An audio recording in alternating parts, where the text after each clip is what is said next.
తెలంగాణ రాష్ట్రంలో విద్యా వ్యవస్థలు మొత్తం భ్రష్టు పడుతున్నాయంటూ ఇటు నిరుద్యోగ జేఏసీ నాయకులు కావచ్చు, లేకపోతే విద్యార్థి సంఘాల నాయకులు కూడా ఎక్కడికక్కడ ధర్నాలు, రాస్తారోకోలు ఎన్ని చేసినప్పటికీ ప్రభుత్వం మాత్రం మొద్దు నిద్ర వీడట్లేదంటూ కూడా ఇప్పటికే నిరుద్యోగ జేఏసీ నాయకులు కావచ్చు, లేకపోతే విద్యార్థి సంఘాల నాయకులు అయితే బగ్గుమంటున్నారు.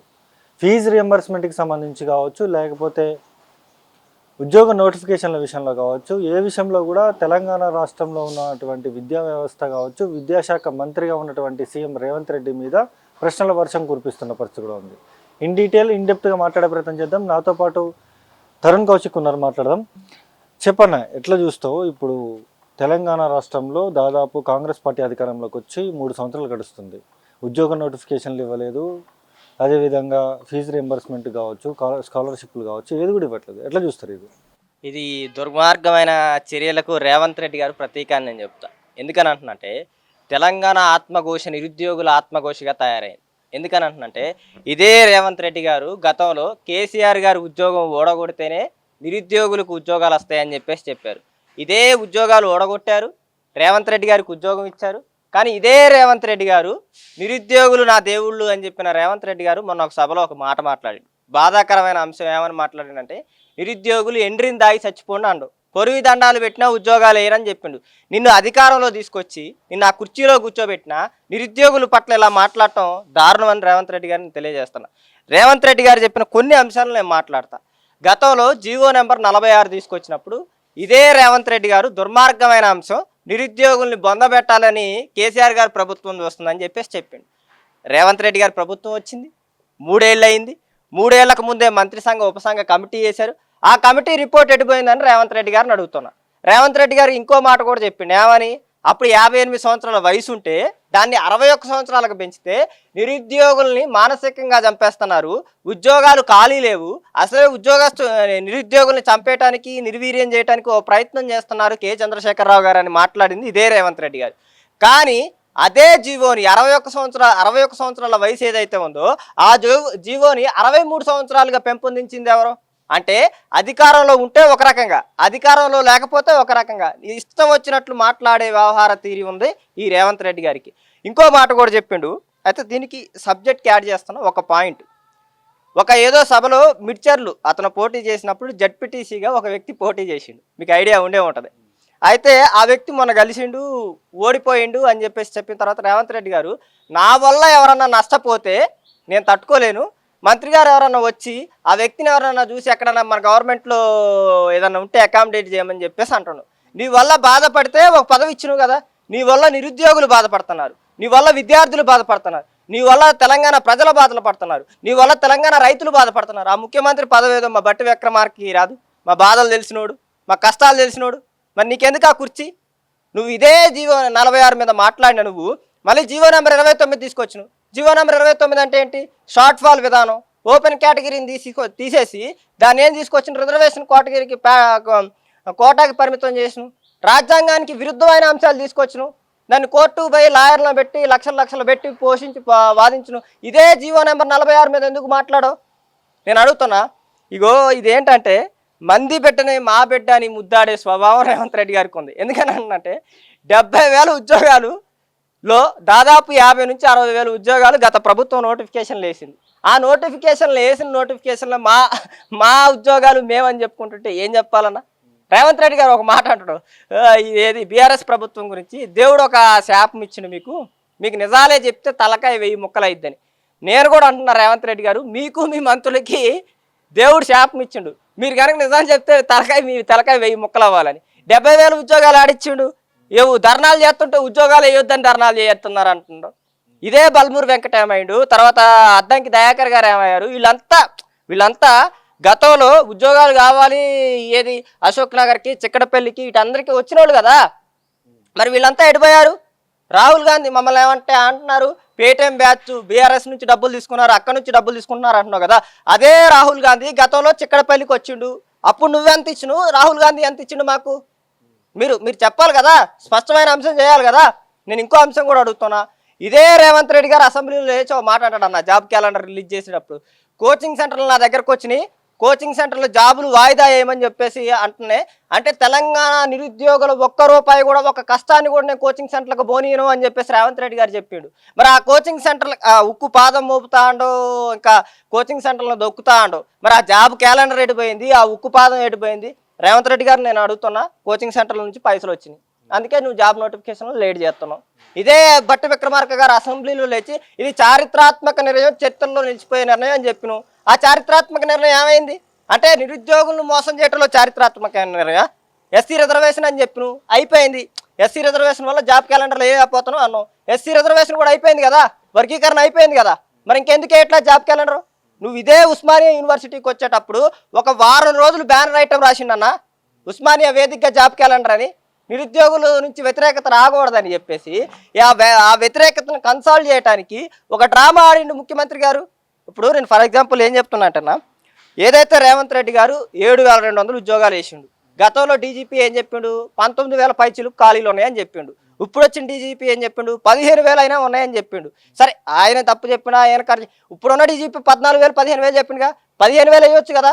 ఇప్పుడు 7,200 వేస్తే రాచకొండ కమిషనరేట్కి మరియు తర్వాత హైదరాబాద్ కమిషనరేట్కి 2,500 నుంచి 3,000 పోతాయి. ఆ 3,000 పోతే మిగిలిన 3,000 పోస్టులు దాదాపు 3,000 పోతే 4,000 పోస్టులు ఉంటాయి. ఆ 4,000 పోస్టులు ఎస్సీ ఎస్టీ బీసీ మళ్ళీ తర్వాత మైనార్టీ కోటా తీసేసి మహిళా రిజర్వేషన్ 33% తీసేసి ఈడబ్ల్యూఎస్ కోటా తీసేస్తే ఒక్కొక్క జిల్లాకి ఒక్కొక్క నియోజకవర్గానికి ఎంత పోతుంది, ఎన్ని పోస్టులు పోతాయి? నేను ఇక్కడ స్పష్టం చేయాల్సిన అంశం ఏంటంటే ఎస్ఐ పోస్టులకు సంబంధించి వయసు 38 సంవత్సరాలకు పెంచాలి. ఎందుకు పెంచట్లా? పీసీలు 36 సంవత్సరాలు పెంచాలి. కానిస్టేబుల్కి ఎందుకు పెంచట్లా? నువ్వు ఏజ్ రిలాక్సేషన్ జీవో ఎక్స్పైర్ అయిపోయింది, నువ్వు ఎందుకు దాన్ని రిటెన్షన్ చేయట్లా? దాన్ని పెంచే విధంగా తిరిగి పునరుద్ధరించట్లా? అంటే రాజకీయాలు చేసుకోవడానికి, డ్రామాలు చేయడానికి నిరుద్యోగులు కావాలి. మీరు ముఖ్యమంత్రి అవడానికి ఏది రేవంత్ రెడ్డి గారు ముఖ్యమంత్రి కావడానికి నిరుద్యోగులు కావాలి, బట్టి విక్రమార్క గారికి ఉప ముఖ్యమంత్రి కావడానికి నిరుద్యోగులు కావాలి. కానీ మీరు అధికారంలోకి వచ్చేసరికి మాత్రం వీళ్ళు ఏది బీఆర్ఎస్ కమ్ముడు పోయారు లేకపోతే వేరే పార్టీలు కమ్ముడు పోయారని మాట్లాడటం సమంజసం కాదని చెప్తున్నా.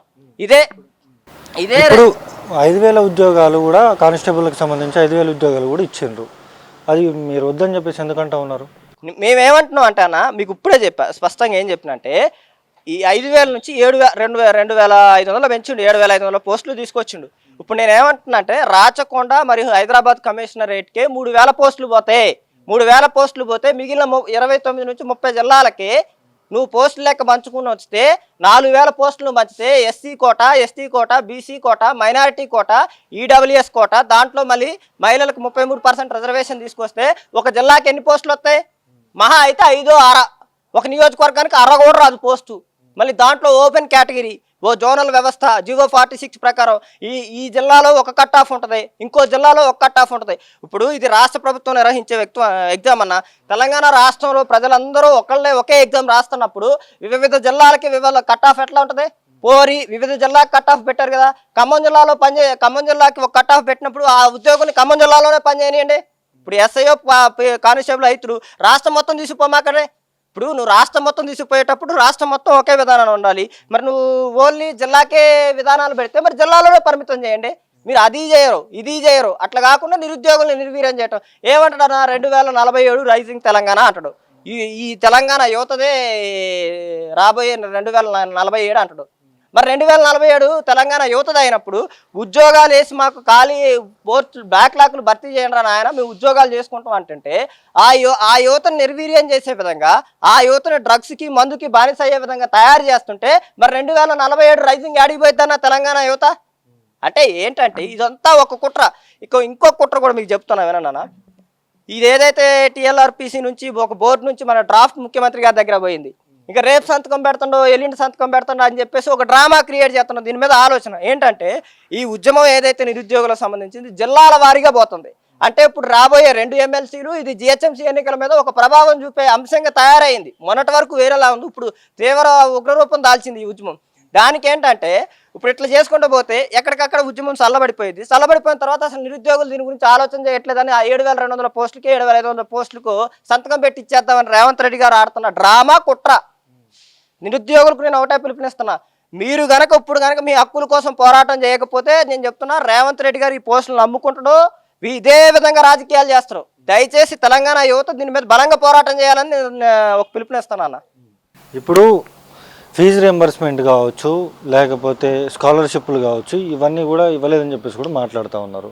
ప్రభుత్వం ఏమో విద్యా వ్యవస్థ మొత్తం అద్భుతంగా ఉంది, కావాలని కొంతమంది నాయకులు ఎట్లా చేస్తున్నారు, విద్యార్థి సంఘాల నాయకులు ఎట్లా చేస్తున్నారు అంటూ కూడా మాట్లాడుతున్నారు. ఎట్లా చూస్తారు? నేనేమంటున్నానా, ఇదే రేవంత్ రెడ్డి గారు అధికారంలోకి వచ్చిన తర్వాత దాదాపు 100 నుంచి 200 మంది విద్యార్థులు ఇదే గురుకుల హాస్టల్లో లేకపోతే ప్రభుత్వ పాఠశాలలో ఆహారం తిని చచ్చిపోయారు. ఇది ఆహారం తిని చచ్చిపోయింది నేను చెప్పింది కాదు కదా, రాష్ట్ర ప్రభుత్వం రిపోర్ట్ ఇచ్చింది కదా. నేనేమంటున్నా, ఇది అబద్ధం అయితే బట్టి విక్రమార్క గారి కొడుకుని, పొంగులేటి శ్రీనివాసరెడ్డి గారి కొడుకుని, లేకపోతే రేవంత్ రెడ్డి గారు మనవన్నే ఇప్పుడు ఎల్కేజీలు యూకేజీలు ఏది మన ప్రీ ప్రైమరీ స్కూల్లో స్టార్ట్ చేసిండు కదా, ఆయాల్ని అంగన్వాడీ టీచర్లు పెట్టిండు కదా, చేపల పులుసు అంట కదా, రొయ్యల పులుసు అంట కదా, ఒక వారం తినిపియండి, వాళ్ళ మనవాడితో ఒక వారం తినిపియండి, నిజంగా బాగుండు అనుకో, ఆరోగ్యంగా ఉండు అనుకో, మా పిల్లలు కూడా తింటారు. మీకేమో 5 స్టార్ భోజనాలు కావాలి, 5 స్టార్ హోటల్ కావాలి. నేనేమంటున్నాంటనా, ఒక బేసిక్ చిన్న లాజిక్, నువ్వు మామూలు మెనూను పెట్టడానికే నీకు చేత కాదు, 200 మందిని చంపుతూ నువ్వు మళ్ళీ చేపల పులుసు రొయ్యల పులుసుని తీసుకొచ్చి ఇంకెంతమందిని చంపుదామని నాకు అర్థం కావట్లా. బలి చేద్దామనా? నీకు మామూలుగా పప్పు అన్నం గుడ్డు పెట్టడానికే నీ దగ్గర డబ్బులు లేవంటావు, పైసలు లేవంటావు, బోళ్ళ ఖాళీగా ఉన్నాయంటావు, నన్ను చూస్తుంటే పారిపోతున్నారంటావు. ఇదంతా ఏంటి దుర్మార్గం? రేవంత్ రెడ్డి గారు ఏంటంటున్నంటే బలహీన వర్గాల మీద కక్ష కట్టిండు, బలహీన వర్గాలను చంపడానికి చూస్తుండు. ఎందుకని అంటున్నా అంటే బలహీన వర్గాలు చదువుకోవటం ఇష్టం లేదు. ఇప్పుడు ఇదే ఫీజు రియంబర్స్మెంట్ గురించి గతంలో ఎన్ని మాట్లాడినా, 1000 కోట్ల అప్పులు ఉన్నాయి రేవంత్ రెడ్డి గారు, 1000 కోట్లు పైన పెట్టిపోయింది కేసీఆర్ గారు విద్యా వ్యవస్థనే ఇది చేసిండు. ఏంటి దొరల పోకడికే, తాగుడికి, బానిసలకే బెల్ట్ షాపులు పెట్టి తెలంగాణలో బెల్ట్ షాపులు చేసినావు. మరి నువ్వు వచ్చాకేం చేసినావు? నువ్వు ఏమన్నా బంగారు తెలంగాణ అని చేసినావా? నువ్వు అంతకంటే డబల్ చేసినావు కదా బెల్ట్ షాపులు. ఇప్పుడు ఆర్ఆర్ యాక్ట్ తీసుకొచ్చినా అంటే ఏంటంటే విద్యార్థుల ఖాతాలో డబ్బులు వేస్తే విద్యార్థులు కట్టకపోతే ఆ విద్యార్థుల్ని కేసులు పెట్టడం. అంటే బలహీన వర్గాలకు సంబంధించిన వాళ్ళు, చదువుకున్న వాళ్ళు కేసులు పాలవ్వాలా? ఎవరి మీద కేసులు పెట్టిండ్రు అసలు? మరి నేను ఏమంటున్నా, ఇప్పుడు కొత్తగా తీసుకొచ్చింది జీవో నెంబర్ 9 అంశంలో ఏమంటానంటే విద్యార్థుల ఖాతాలో డబ్బులు జమ చేస్తారు. ఆ విద్యార్థులు 15 రోజుల లోపుల్లో కాలేజీకి కట్టకపోతే విద్యార్థుల మీద కేసు పెడుతున్నట్టు. అదేదో కాలేజీకే రాదు, కాలేజీలకి వేయటం వల్ల ఏమైంది? డైరెక్ట్ కాలేజ్ అకౌంట్లో పోయిద్ది. నేను ఇంకొక అంశం కూడా అడుగుతున్నా, నేను క్లియర్గా స్పష్టం చేయాల్సింది ఏంటంటే, అందరూ ఆలోచన చేయాల్సింది ఏంటంటే, సెట్ కండక్ట్ చేసేది ఎవరన్నా? State government. దానికి ఎగ్జామ్ రాసేది ఎవరన్నా? విద్యార్థులు రాస్తారు. గవర్నమెంట్ ఏదైతే యూనివర్సిటీలు ఉన్నాయో అవి 2 టైఅప్ అవుతాయి. ఏంటి, నాకు పలానా ర్యాంక్ వస్తే ఇంత లోపు స్కాలర్షిప్ ఇస్తా అని, అంతేగానా ఓ 30,000 40,000 లోపు వస్తే నేను ర్యాంక్ వస్తే నీకు ఎంత స్కాలర్షిప్ ఇస్తాను. ఇక్కడికి విద్యార్థికి మధ్య జరిగింది ఏంటి?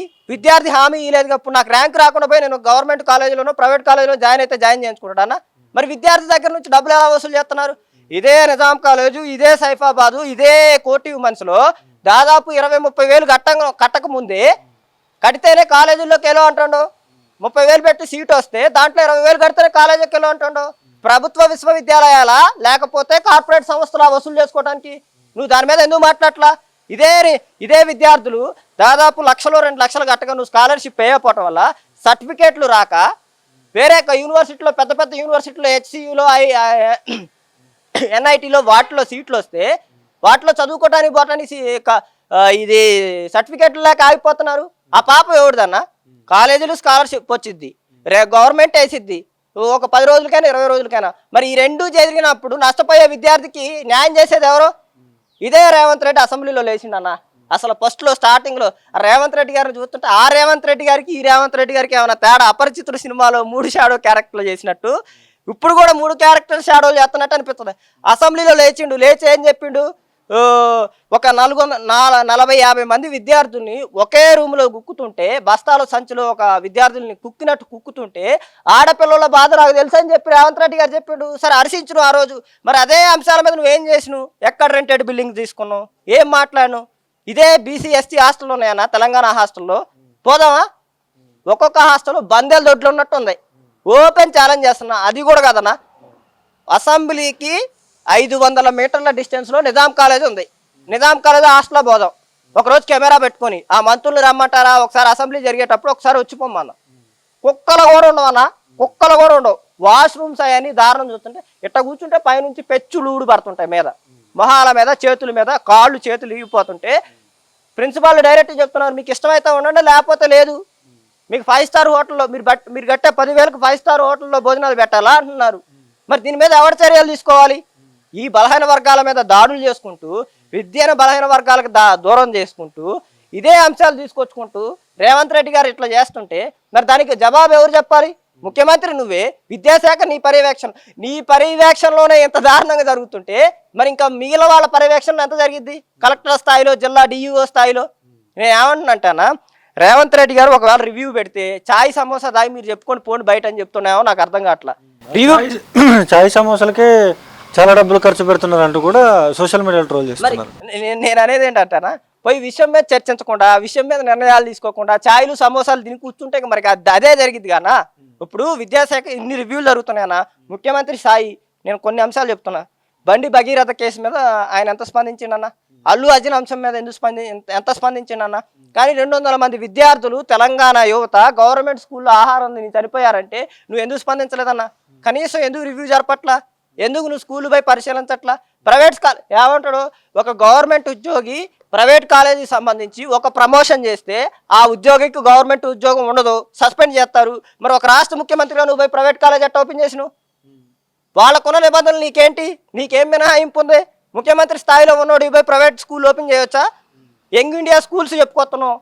నువ్వు ఉన్న స్కూల్కి పెచ్చులే పోల్చలేనివి 2 కోట్లు 3 కోట్లు పెట్టి యంగ్ ఇండియా స్కూల్స్ పెడుతున్నట్టు. ఆ స్కూల్ అని విద్యార్థుల మీద పడి చచ్చిపోవటానికి కమిషన్ల కోసం, కేవలం ఇది కమిషన్ల కోసం చేస్తాను రేవంత్ రెడ్డి గారు. ఇప్పుడు నేను ఏమంటున్నాంటన్నా, ఉన్న స్కూల్ని బాగు చేసి దానికి ఇన్ఫ్రాస్ట్రక్చర్ కలిగటం వల్ల ఖర్చు తగ్గిద్దా, లేకపోతే కొత్త స్కూల్ని తీసుకొచ్చి కట్టి దాన్ని 2 సంవత్సరాలు 3 సంవత్సరాలు చేయటం వల్ల లాభమా? ఏది లాభం? ఉన్న స్కూళ్ళు ఉన్నాయి, ఆల్రెడీ గవర్నమెంట్ బిల్డింగ్లు ఉన్నాయి, దానికి మంచి ఇన్ఫ్రాస్ట్రక్చర్ కల్పించి మంచి స్క్రీన్లు కల్పించి దానికి విద్యా వ్యవస్థను మార్పు చేస్తే వచ్చింది. నేను ఇంకో అంశం కూడా మాట్లాడుతున్నాను, దీనికి లింకు. ఎందుకంటే నిరుద్యోగ రాజీవ్ యువ వికాసం స్కీమ్ పెట్టారు, మీకు ఐడియా ఉండే ఉంటుంది. ఏంటి? నిరుద్యోగుల గురించి, ఇది తెలంగాణ యువత గురించి అని చెప్పేసి, విద్యార్థుల గురించి అని చెప్పేసి. గతంలో ఏం చెప్పాడు? దొరల వెట్టి చాకిరి, ఏది బర్రెలు ఇచ్చారు, చేపలు ఇచ్చారు, రొయ్యలు ఇచ్చారు అని చెప్పేసి చెప్పిండు. ఇదే రేవంత్ రెడ్డి గారిగా చెప్పింది, నేను కాదు. మరి నిరుద్యోగ రాజీవ్ అవకాశంలో విద్యార్థులకి అని చెప్పేసి ఏది ఇదే చదువుకున్న వాళ్ళకి వీళ్ళకి అని చెప్పేసి చెప్పింది కన్నా యువతకి, నిరుద్యోగ యువతకి. మరి దాంట్లో పెట్టింది ఏంటన్నా? మంగళూరులకు మంగళ షాపులు, తర్వాత దోబి ఘాట్లు, తర్వాత వచ్చే సిమెంట్ బస్తాల షాపులు. మరి ఏంటి? ఈ స్టార్టప్ కంపెనీసా? ఇదే వెట్టి చాకిరీ విధానానికి నువ్వు నాంది బలకట్లేదా? నేను ఏమంటున్నంటే, రేవంత్ రెడ్డి గారు చెప్పేది ఒకటి, చేసేది ఒకటి. ఆయన ఏమంటాడు, నేను మాట తిప్పను, నేను నికార్సుగా నిలబడతా మాట మీద. అంటే నువ్వు ఏ రోజు నిలబడలేదు రేవంత్ రెడ్డి గారు. మీరు దిగజారుడు రాజకీయాలకే, తెలంగాణ దిగజారుడు రాజకీయాలకు మీరు ప్రత్యేక అయిపోయారని నేను తెలియజేస్తున్నా.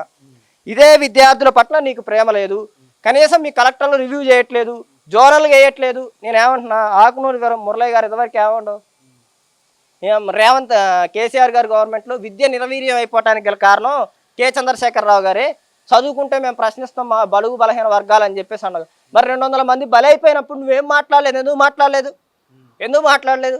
ఈ ప్రొఫెసర్ కాసిం వచ్చాడు, రేవంత్ రెడ్డి గారు విద్యను ప్రేమిస్తున్నారు, గీతమ్మతో పాటు విద్యను ప్రేమిస్తున్నారు. నేను అంటున్నా, వాళ్ళు విద్యను ప్రేమిస్తున్నారో లేదు కానీ ప్రొఫెసర్ కాసిం గారు, ఆకునూరు మురళి గారు రేవంత్ రెడ్డి గారిని బాగా ప్రేమిస్తున్నారు. ఎందుకు? ఎంపీలు అయిదామని, ఎమ్మెల్యేలు అయిదామని. వీళ్ళు వచ్చి మీటింగుల్లో చెప్పి సామాజిక వర్గ రాజకీయాల గురించి చెప్తారు. సామాజికంగా వెనకబడతానని తీసుకురావాలంటే ఉద్యోగాలు రావాలి, చదువుకోవాలని చెప్తారు. వీళ్ళు ఉద్యోగాలు వేయకపోతే మాట్లాడరు, 200 మంది విద్యార్థులు చచ్చిపోతే మాట్లాడరు. బడుగు బలహీన వర్గాలు, అడ్డు లక్ష్మణ్ గారు బడుగు బలహీన వర్గాలకు సంబంధించి, బట్టి విక్రమార్క వారు బలహీన వర్గాలకు సంబంధించిన వ్యక్తి, బలమూరి వెంకట బలహీన వర్గాలకు సంబంధించి, అద్దంకి దయాకర్ బలహీన వర్గాలకు సంబంధించి, ఇంతమంది ఉండి కూడా బలహీన వర్గాల రేవంత్ రెడ్డి బలిదానాలు చేస్తుంటే మరి ఏం మాట్లాడాలన్నా? వీళ్ళకి పదవులు వచ్చినాయి బలహీన వర్గాల మీద. ఇప్పుడు వాకిటి శ్రీహరి గారు, అడ్లూరు లక్ష్మణ గారు, వీళ్ళంతా ఏది మన పొన్నం ప్రభాకర్ గారు, బీసీ సంక్షేమ శాఖ, ఎస్సీ సంక్షేమ శాఖ వీళ్ళ చేతుల్లో ఉన్నాయి. ఆస్తులు జరగలేరన్నా? వీళ్ళు ఏం చేస్తున్నారన్నా? ఏసీ రూముల్లో హాయిగా ఆడ కారు వేసుకొని పోయి ఆడ మీటింగ్ ఉందంటే శాలువాలు కప్పించుకోవటం, మైకులు పెట్టించుకోవటం. తెలంగాణ బంగారు తెలంగాణ అయిపోయింది, 2047 అయిపోయింది, మా పథకాలు అన్నీ తెలంగాణ ప్రజలకు అందుతున్నాయి. ఎవడో ఒకటి ధర్నా చేస్తానంటే వాడి పథకం రాలేదు, వాడు కేసీఆర్ గవర్నమెంట్ బీఆర్ఎస్ నుంచి డబ్బులు తీసుకుంటూ 1 కోటి రూపాయలు 2 కోట్లు వచ్చినాయి అని చెప్తున్నాను. మరీ ప్రజలు నవ్వుతున్నారు. మీరు ఏమంటుండ్రు? రేవంత్ రెడ్డి 117 స్థానాలు గెలవబోతున్నా అంటుండవు. నేను చెప్తున్నాను కదా, మీ తెలంగాణ మంత్రులు నువ్వు ఏది మన అమరవీరుల స్తూపం దగ్గర నిలబడి ఎండ్రీని తాగుతున్నా, నేను చెప్తున్నాను కదా నీ భాషలో, నువ్వు ఎండ్రీని తాగుతున్నా తెలంగాణ ప్రజలు నీకు ఓటేయరు. ఆ 117 స్థానాలు రావు. ఓపెన్ ఛాలెంజ్ చేస్తున్నాను నేను నీకు రేవంత్ రెడ్డి గారు. మీ అధికారం మళ్ళీ రాదు. మీరు కుప్పకూలిపోవటానికి నిదర్శనంగా ఉన్నారు. ఎందుకని అంటే నిరుద్యోగుల్ని మోసం చేశారు, రైతుల్ని మోసం చేశారు, తర్వాత డోక్రా వాళ్ళకి కోట్లు ఇస్తామని వాళ్ళ మోసం చేశారు. తెలంగాణ సమాజాన్ని అణువణువు మోసం చేసింది రేవంత్ రెడ్డి గారు. దీనికి నిదర్శనం నేను చెప్తున్నా. అనేక సమస్యలు ఉన్నాయి. వాటి మీద ఎంక్వైరీ చేయడం, వాటి మీద సాల్వ్ చేయడం, వాటి మీద ఒక కమిషన్ రిపోర్ట్ ఇవ్వదు. ఏదన్నా అంటే వాళ్ళకి కావాల్సిందేది కాళేశ్వరం సంబంధించింది అనుకున్నానా, ఒక 10 రోజులు డ్రామా ఆడతారు. ఆ రిపోర్ట్లు వస్తాయి, ఈ రిపోర్ట్లు వస్తాయి. మరి అది జీవో నెంబర్ 46 మీద ఎందుకు రాట్లా, జీవో నెంబర్ 29 మీద ఎందుకు రాట్లా? నీ మాగనూరులో ఒక అమ్మాయి చనిపోతే లేచి చనిపోయిందని రాష్ట్ర ప్రభుత్వం రిపోర్ట్ ఇచ్చింది. మరి దాని మీద ఎందుకు స్పందించట్లా? లేచి చచ్చిపోతారా? జరిగిద్దా? సరే, ఒక అమ్మాయి లేచి చనిపోయింది, మరి 200 మంది. ఇదే అల్లు అర్జున్ విషయంలో నువ్వు ప్రెస్ మీట్లు పెట్టి కాలు పోయిందా ముక్కు పోయిందా అంటున్నావు. మరి మీ కాలు పోయినాయా, ముక్కులు పోయినాయా? మా మీద ఎందుకు కేసులు పెడుతున్నారు? మా మీద ఎందుకు దాడులు చేస్తున్నారు అంటున్నా. అదే గత ప్రభుత్వంలో ఒక వ్యక్తి హమాలీ పని చేసుకోమంటే నువ్వు చేసిన రాజకీయం ఎంత? మరి అదే అశోక్ నగర్ వేదికగా, అదే ఉస్మానియా వేదికగా మమ్మల్ని తిడుతున్నారు పోలీసులు. మరి దాని మీద ఏం చర్యలు ఎందుకు తీసుకోవట్లా? నువ్వు అరెస్టులు చేయొద్దు, ధర్నాలు చేసినా అంటున్నావు. కొడుతున్నారు, దాడులు చేస్తున్నారు, నువ్వు ఎందుకు చేయట్లా? ఇదే ఉస్మానియా యూనివర్సిటీలో ధర్నాలు చేయకూడదని సర్క్యులర్ ఇచ్చిండు. ఆర్టికల్ 19 మాకేం చెప్తుంది? ఎక్కడైనా స్వేచ్ఛయుతంగా ధర్నా చేసుకోవచ్చు అన్నది. అంటే వీళ్ళంతా ఏంటంటే అన్న, నేను బేసిక్గా ఒక పాయింట్ చెప్పి ముగించదలుచుకున్నా.